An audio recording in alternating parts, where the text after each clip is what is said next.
Hello, my name is Crystal Hodges, and I'm the Community Library Manager of Compton Library. In celebration of African American and Black History Month, we want to highlight the rich culinary traditions of Black Americans. In this video, we will explore two popular classic Southern dishes, Hoppin John and Benny Wafers, as well as share a recipe template so that you can capture your own recipes and traditions to pass along to your family. We know that it's impossible to cover the wide variety of delicious and culturally significant foods of Black American food traditions in our short time together.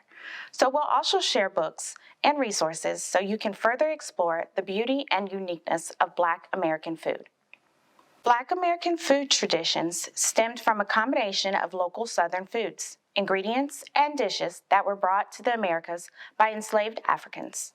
Enslaved Africans were given leftover food scraps to create their meals and use what they had available to them.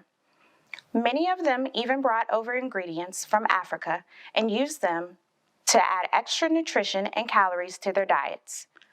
After slavery was abolished, Black Americans continued to create dishes that were passed down to them by their ancestors and are now beloved classic dishes enjoyed by all Americans. Think of dishes like jambalaya, which is very similar to the West African dish jollof rice, and ingredients like okra, which is not only found in gumbo, but is a common thickener in many African stews. We also see this in the dish Hoppin John, a dish traditionally eaten on New Year's Day for good luck. It seems to have originated in the low country of South Carolina and first appeared in recipe books in the 1840s. However, the history of this dish goes back further than that. Although there are many variations of the dish, rice and peas serve as the base.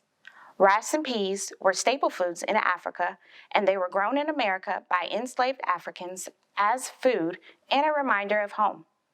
When making Hoppin John, black-eyed peas are traditionally used, but it can be replaced with any dried pea. A recipe by Edna Lewis, famous food chef and essayist, includes a pound of dried black-eyed peas, 1 medium ham hock, onions, dried hot red pepper flakes, water, and long-grain white rice in her recipe. Hoppin John is said to have been named after a real person, a one-legged cook named John. Others say that Hoppin John sounded like the French word for pigeon peas. Nobody knows for sure where the name comes from, but its deliciousness is undisputed. A food that we do know the origin of its name is the Benny Wafer. Benny wafers originate from the low country of South Carolina. Benny is the Bantu word for sesame seed, an ingredient cultivated in West Africa and believed to have been brought over by enslaved Africans.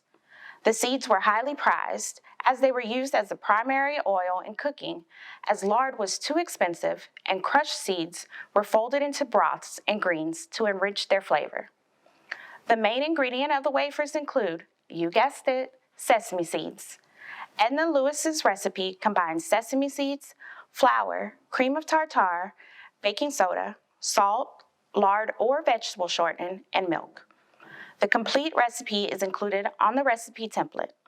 Another interesting fact about Benny wafers is that the Gullah people call the Benny plant the goodwill plant, and it is believed that they bring good fortune to those who eat them. For this activity, we invite you to try out these recipes or dig into one of the many cookbooks that we have available in our collection. For instance, Watermelon and Redbirds, a cookbook for Juneteenth and Black celebrations, written by food writer Nicole Taylor, who bridges traditional African American foods with 21st century flavors. You'll find traditional red drinks for Juneteenth, including watermelon ginger beer, to delicious cakes for dessert. An Afro-Vegan by acclaimed chef Bryant Terry includes a vegan take on popular foods such as his little tofu po' boys and savory grits with slow-cooked collard greens.